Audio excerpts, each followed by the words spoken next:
Bom dia, boa tarde, boa noite, torcedor e sócio do Clube de Regatas Vasco da Gama e Vasco da Gama SAF. O conteúdo de hoje não merece uma vinheta, pois o assunto, para você que é vascaíno, não comporta a reflexão inicial. Se mesmo assim você discordar do meu ponto de vista, deixe sua opinião aqui nos comentários. Mas se você discorda de mim e não for Vasco, existe uma possibilidade de eu não considerar sua posição. Mas assista até o fim antes de tirar uma conclusão. Bom, mas antes de começar, não esqueça de dar o seu like, compartilhar esse vídeo e dar sua opinião nos comentários. E não adianta pensar que vou desistir de fazer o canal crescer. Prefiro contar com você ao invés de ficar puxando o saco de algum político, influenciador ou jornalista que queira ganhar grana às custas do Vasco. Aliás, diga também nos comentários em quem você vai votar na eleição deste ano no Vasco, se você for sócio do velho Vasco Associativo, claro. E diga em quem você acha que eu deveria votar. Bom, sem mais papo furado, vamos à matéria. Com a assinatura do termo de ajuste de conduta entre vários órgãos envolvidos e o Ministério Público do Rio, e também com o compromisso de várias instituições em realizar melhorias no entorno de São Januário, resta à Justiça Carioca homologar o termo para a liberação do estádio para receber novamente jogos de futebol com torcida. Foram quase 3 meses sem plateia e pouco se falava sobre o assunto, a não ser entre nós vascaínos.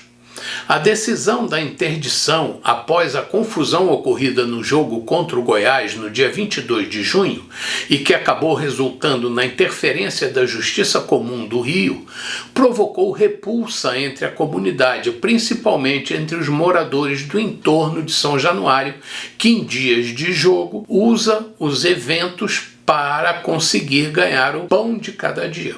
Eu até achava que havia alguém interessado em que o caso caísse no esquecimento. Era inaceitável. Será que esqueceram que o Santos também foi punido após seu jogo contra o Corinthians, um dia antes, e que pelo fato de os 2 mandantes terem sido punidos, a justiça já havia sido feita? Não, claro que não. Afinal, as arruaças em São Januário aconteceram após o término do jogo. No caso do Santos, o jogo foi encerrado pelo árbitro, abro aspas para a Globo. Por falta de segurança, o clássico precisou ser interrompido aos 38 minutos do segundo tempo. O time do Santos teve enorme dificuldade para descer aos vestiários naquela situação. E, do lado de fora da Vila Belmiro, houve atritos diversos entre a polícia e os torcedores. O STJD entrou em ação e puniu o clube. Fecha aspas. Na época, o Globo Esporte acrescentou, abre aspas para o GE, nesta quarta-feira, torcedores do Peixe atiraram fogos de artifício no gramado durante o segundo tempo do clássico contra o Corinthians pelo Brasileirão. O árbitro Leandro Pedro Voaden encerrou a partida aos 44 minutos do segundo tempo. Fecha aspas. Para quem estranhou os números, esclareço que o dito jogo foi interrompido aos 38 minutos, mas foi encerrado definitivamente pelo árbitro aos 44 minutos corridos. O Santos foi punido com 8 jogos sem poder usar seu estádio, mas posteriormente, após liminar, conseguiu diminuir a pena para 5 jogos e posteriormente ainda, após o julgamento final, teve o castigo reduzido definitivamente para 4 jogos e não se fala mais no assunto. E a Justiça Comum de São Paulo não se meteu no assunto. No nosso caso, fomos punidos com 4 jogos sem poder usar São Januário, com a atenuante de que não houve interrupção do jogo e o grosso da arruaça acabou acontecendo do lado de fora do estádio. Pelo sim e pelo não, reconhecendo sua parte na culpa, a Vasco SAF achou melhor cumprir a pena e não utilizar o recurso do efeito suspensivo cabível, demonstrando boa vontade para com o Supremo Tribunal de Justiça Desportiva. O Vasco resolveu se dedicar a defender e tentar reverter a penalidade adicional e inusitada de interdição do estádio decretada monocraticamente pela Justiça Comum do Rio, com exigências sem prazo para a liberação de nosso estádio. E o mais estranho é que a justificativa para punir o Vasco envolvia fatores urbanísticos e sociais que não diziam respeito ao clube. Será que a Justiça queria que o Vasco resolvesse, além dos problemas relativos aos acontecimentos em que esteve envolvido diretamente, também os problemas sociais do entorno de São Januário? Ou quiçá ele esperasse que o clube assumisse também a solução de todos os problemas de violência do Rio de Janeiro? Seria isso uma tentativa de tornar a liberação do estádio ad eternum? O ícone tradicional da justiça, a imagem da deusa Têmis, segundo a mitologia grega representada por uma senhora com uma balança, uma espada e com os olhos vendados, tem um significado fundamental. E quanto ao uso da venda, convertido para os dias atuais, não significa que ela deva se omitir ou ser parcial, mas ao contrário, que as divergências sejam analisadas e julgadas de forma isenta, sem considerar a origem e sem predisposição, inclinação ou tendência. E isso tem acontecido com as decisões judiciais atualmente? Vejo aumentar em nosso sistema judiciário a tendência de condenar pessoas, grupos e entidades pelas suas causas, ideias e pensamentos, enquanto a outra parte recebe o perdão e a desculpa por partilhar os mesmos sentimentos, identidades, afinidades e afeição do julgador, o que é um absurdo.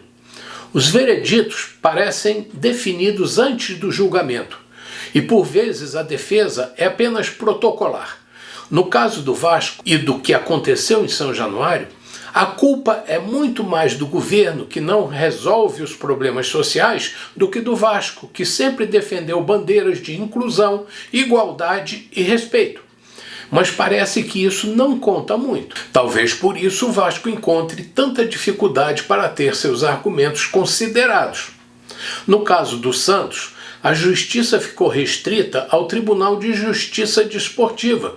E apesar do distúrbio ter sido maior do que no caso do Vasco, porque acabou inclusive encerrando o jogo antes do seu término, em São Januário apareceu a Justiça Comum metendo bedelho. Graças à manifestação e pressão popular, eu digo isso dos vascaínos que nunca abandonam seus princípios, após 81 dias do ocorrido, o termo de ajuste de conduta foi assinado e depende de homologação da Justiça para que possamos jogar novamente em São Januário com público. Isso será bom para os torcedores e para os moradores da comunidade do entorno do estádio, para que voltem a receber seu sustento, fruto da renda obtida com o comércio dos arredores.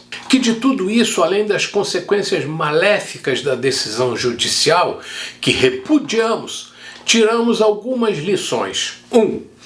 Que os princípios de nossos fundadores continuam atuais e precisam ser reafirmados diariamente. 2. Que a justiça volte a vendar sua vista. Não olhe com visão preconceituosa os acontecimentos e os envolvidos nos fatos. E 3. Que a população se conscientize de sua força e que, quando estiver ao lado da verdade, não espere só a ação da deusa da justiça, mas principalmente confie na justiça divina. Complementando esse assunto, só não entendi por que alguns deputados levaram ao Supremo Tribunal Federal a matéria. Argumentaram que o Tribunal de Justiça do Rio, em primeira instância, estava proferindo monocraticamente uma decisão sobre a questão. Só acho que bateram na porta errada. Até posso concordar que o Tribunal de Justiça do Rio extrapolou, mas reclamar para quem age da mesma forma não acho que seja muito sensato, a não ser que queiram ganhar pontos junto à população vascaína. Acho muito difícil que o STF repreenda o TJ Carioca, pois o único argumento historicamente coerente seria: eu posso, vocês não. Talvez um sabão de pai para filho sem nenhum efeito prático, além de uma matéria jornalística para preencher página de jornal.